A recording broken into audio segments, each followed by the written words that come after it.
En février 2022, la Ligue des droits humains a lancé une vaste campagne de demande d'information et d'accès aux documents administratifs portant sur les équipements de vidéosurveillance dont les autorités locales sont équipées. Une année après l'introduction de ces demandes, adressées aux quelques 280 communes et 80 zones de police que compte la Fédération Wallonie-Bruxelles, le bilan provisoire de ce large échantillon donne un aperçu pertinent des nombreux obstacles rencontrés lors de l'exercice de son droit à la transparence par la société civile, dans le contexte spécifique de la multiplication d'installations de dispositifs de surveillance dans l'espace public. Mon exposé se divisera en 3 parties. La première explicitera l'objet de nos demandes de publicité passive et exposera quelques considérations globales relatives aux réponses obtenues. La seconde développera le cas de la demande adressée à la ville de Moucron pour insister sur l'importance de la dimension contraignante des décisions des CADA et les obstacles qu'elles rencontrent. Enfin, la troisième exposera les questions que soulèvent les mêmes demandes adressées aux zones de police bruxelloises. Les demandes introduites dans le cadre de cette campagne l'ont été par voie électronique via le site de Transparentia où elles sont consultables. Les informations demandées étaient les suivantes. Une liste des caméras fixes placées dans les lieux ouverts accessibles au public, en ce compris les localisations et les responsables de traitement, les avis, autorisations délivrés par la commune à destination des responsables de traitement, conformément à la loi caméra ou toute autre législation relative, les analyses d'impact pour la protection des données liées à l'installation de ces caméras, et enfin, les documents relatifs au marché public concernant les systèmes de surveillance.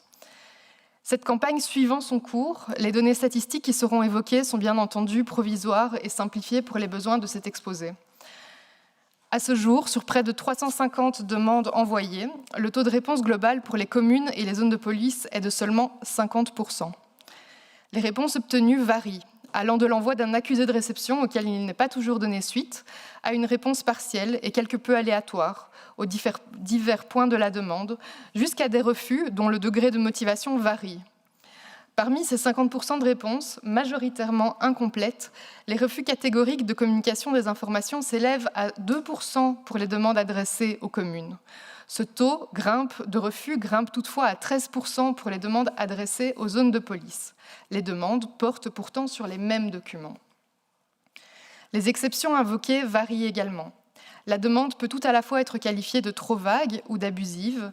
La liste des caméras et leur localisation peuvent être communiquées, tout comme il peut être opposé un refus relatif aux restrictions d'accès au registre de police. La communication des analyses d'impact sur la protection de la vie privée fait presque systématiquement défaut. Ce point de la demande est parfois omis. Parfois, l'autorité répond que l'analyse d'impact doit encore être effectuée. Enfin, et le plus souvent, elle précise que ce document ne peut être communiqué. Il s'agit pourtant d'un document essentiel devant permettre d'évaluer et de contrôler les risques pour la vie privée et les mesures prises pour y remédier. Ce document doit pouvoir être consulté par les citoyens et les citoyennes. Il appartient aux autorités, dans son élaboration, de ne pas en oublier la finalité première. La publicité partielle de ce document peut toujours être envisagée en réponse à une demande d'accès. La demande adressée à la ville de Moucron qu'a mené la LDH a mené la LDH à introduire un recours à la CADA wallonne.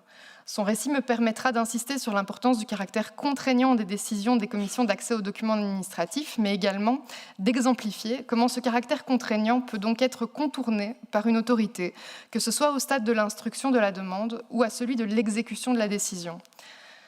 En effet, une demande est adressée à la ville de Moucron le 12 mars 2022, laquelle répond le 26 avril. Si elle communique le détail des dispositifs de vidéosurveillance dont elle dispose, 102 caméras fixes, 42 bodycams, une caméra ANPR mobile et une caméra fixe temporaire, elle refuse néanmoins d'en communiquer les localisations, tout en assurant l'accomplissement des mesures de publicité actives lors de l'autorisation de l'installation de ces dispositifs. Concernant ces autorisations, la ville invoque le caractère non absolu du droit à la transparence administrative et effectue une analyse de la pertinence et du caractère proportionné de la demande quant au but poursuivi. Elle estime ainsi que la demande est formulée de façon manifestement trop vague et refuse d'y répondre. Quant aux analyses d'impact, l'exception légale relative à la protection de leur public est invoquée pour refuser la communication. En ce qui concerne les marchés publics, nous sommes renvoyés au site internet de la commune afin d'y prendre connaissance des décisions du conseil communal. Face à ce refus catégorique de toute communication, la Ligue introduit un recours à la CADA wallonne. La procédure prévoit que la CADA rende une décision sur les motifs du refus qui repose sur une analyse concrète des documents en question. Elle peut assortir sa décision d'une injonction à transmettre les documents demandés dans un certain délai, et son pouvoir de contrainte prendra alors la forme d'une transmission des documents par elle-même si l'autorité fait défaut.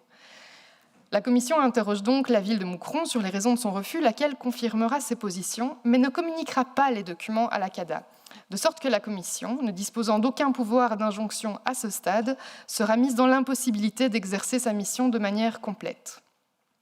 Néanmoins, sous réserve d'une analyse concrète des documents, la décision rendue le 13 décembre 2022 par la CADA wallonne donne raison à la Ligue des droits humains sur les principes qui sous-tendent l'ensemble de sa demande. Elle rappelle notamment le principe de publicité partielle qui autorise mais oblige à communiquer les parties des documents qui ne tombent pas sous le coup d'exception. Elle fait donc injonction à la ville de Moucron de communiquer les informations demandées et les parties des documents qui ne ressortent d'aucune exception sous 30 jours. À ce jour, et plus de 2 mois après l'expiration du délai de recours au Conseil d'État, la ville de Moucron n'a toujours communiqué aucune information. Néanmoins, et afin d'être tout à fait complète, en réponse à la mise en demeure adressée par le Conseil de la Ligue, elle a fait savoir qu'elle procédait à l'examen des documents en vue de leur communication. Nous restons donc dans l'attente. Si depuis 2019, le décret wallon sur la transparence habilite le gouvernement à fixer des sanctions à l'égard d'une administration qui ne se conformerait pas à la décision rendue par la Commission, aucune mesure d'exécution des décisions n'a été prise. Le caractère contraignant d'une CADA décisionnelle peut donc être contourné, en pratique, tant au stade de l'instruction de la demande qu'à celui de l'exécution de la décision. L'effectivité du droit à la transparence pour la société civile n'est donc pas assurée tant que les décisions d'une CADA n'ont pas force contraignante, mais aussi tant qu'elles ne peuvent être assorties de sanctions à l'encontre des autorités récalcitrantes. À Bruxelles, les réponses des zones de police face aux mêmes demandes se font toujours attendre.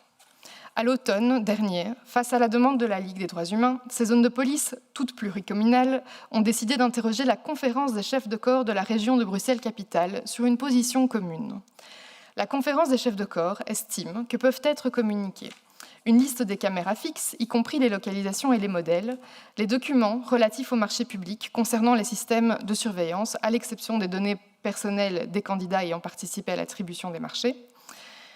La communication des analyses d'impact est refusée pour des raisons de confidentialité, sans autres explications. La Ligue demanda alors une reconsidération sur ce point. Son argumentaire a dès lors été soumis pour avis à l'organe de contrôle de l'information policière à la mi-novembre, avis qui n'a pas été rendu à ce jour. Dans l'attente, des rappels sont régulièrement adressés aux zones de police bruxelloises afin d'obtenir les informations pour lesquelles la transmission a été autorisée. Certains de ces rappels restent toujours sans réponse.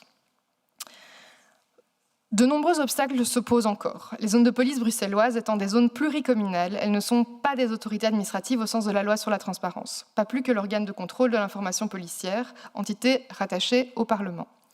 Leurs décisions devraient pouvoir être contestées. La compétence territoriale de la CADA bruxelloise pourrait être discutée à la faveur de la CADA fédérale, dont les avis ne sont pas contraignants, sur base de la compétence matérielle, la matière pouvant relever de la loi sur la fonction de police. Ces éléments permettent de conclure à l'absence, en l'état, de recours effectif devant une commission d'accès aux documents administratifs par rapport à ces demandes.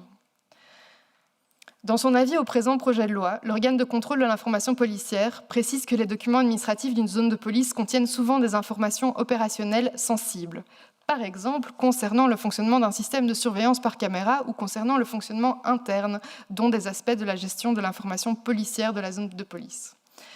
Le COC précise que les publier ou les rendre accessibles pourrait engendrer un risque élevé d'atteinte à la sécurité de l'information et appuie sur l'importance pour la police locale de pouvoir invoquer les motifs d'exception. Il convient cependant d'observer que face aux demandes de la Ligue des droits humains concernant les mêmes documents, les communes ont plus largement répondu positivement et que la CADA wallonne s'est prononcée favorablement sur le principe de la communication de ces documents. En tout état de cause, l'examen in concreto des documents doit rester la règle et la communication partielle des documents une alternative lorsque des motifs d'exception peuvent être invoqués sur certaines parties de ces documents. Si elle ne sert ici que d'exemple, la transparence sur les équipements de vidéosurveillance dont se dotent les autorités locales et policières est fondamentale. La société civile doit pouvoir avoir accès à ces informations, doit pouvoir mesurer l'impact de ces dispositifs, les dépenses publiques qu'elles entraînent, les traitements de données effectués, le degré de technologisation des dispositifs et les acteurs privés ou publics les fournissant.